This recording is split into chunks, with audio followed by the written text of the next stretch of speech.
नमस्कार मित्रांनो, good morning. आज आपण अशा विषयावरती बोलणार आहे जो विषय खूप गंभीर आहे।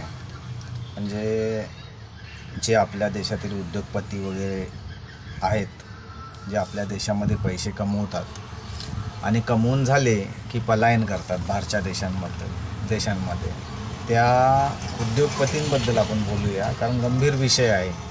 कारण आपली संपत्ती आपल्या देशामध्ये कमवून झाली की बाहेरचे देश दिसतात आणि बाहेरच्या देशामध्ये आपल्या प्रॉपर्टी किंवा आपले सगळी संपत्ती घेऊन तिकडे शिफ्ट होणं, तिकडे स्थायिक होणं, ही गोष्ट बघायला गेलं तर चुकीची आहे। कारण ह्या देशामध्ये आपण कमवतो, ही आपली जन्मभूमी आहे आणि ह्या जन्मभूमीवरती आपण खूप बल्लाड पैसा कमवतो आणि पैसा कमवून झाला की तीच जन्मभूमी आपल्याला आणि कर्मभूमी तीच आपल्याला डोईजड जाते आणि डोईजड गेल्यानंतर आपण इथून स्थलांतर करण्यासाठी प्रयत्न करतो किंवा जातो। आता बरेचसे जे आहेत, आता बघा मोदीच आहेत सगळे, नीरव मोदी, परत ते अर्णव मोदी, हे असे बरेचसे आहेत जे इकडे फ्रॉड करून पळून गेलेत, पण त्यांचा विषय तो वेगळा आहे।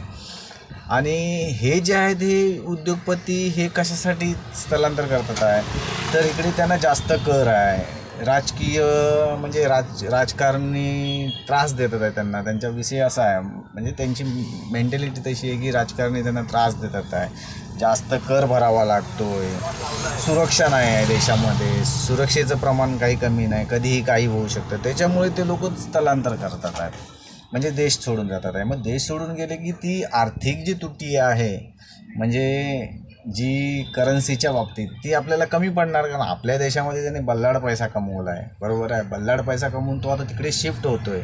मग शिफ्ट कमवल्यावरती आपला पैसा तिकडे घेऊन जातो आहे तो, मग कुठेतरी आपल्याला पैशाची थोडी कमतरता वाटणारच, आपल्याला फरक पडणारच त्या गोष्टीचा।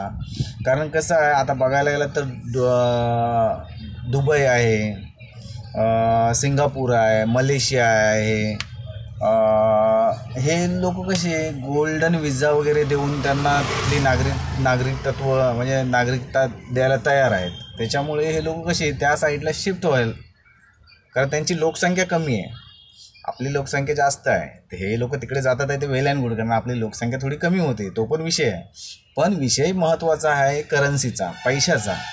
कारण कसं आहे, करन्सी जर हे कोट्याधीश रुपये घेऊन तिकडे जाणार आहेत, आपले पैसे म्हणजे आपल्या अर्थव्यवस्थेला कुठेतरी कमजोर करणार आहेत, असा विषय आहे। तर हे असं व्हायला नको आहे। कारण कसं आहे, कुठेतरी आपला देश आणि आपल्या देशाची अर्थव्यवस्था माझ्या मते असं कुठेतरी कमी पडते, त्याच्यामुळे हे लोक बाहेरच्या देशांमध्ये गुंतवणूक आणि तिथे शिफ्ट होण्याची जास्त घाई करतात आहे आणि होतात आहेत शिफ्ट हळूहळू पेपरला वगैरे न्यूज चालूच आहेत, मीडियाला वगैरे न्यूज चालूच आहे, कुठे ना कुठेतरी कोण ना कोणतरी आकडे क्लिअर नाही आहेत, पण ते शिफ्ट होत आहेत। धन्यवाद मित्रांनो।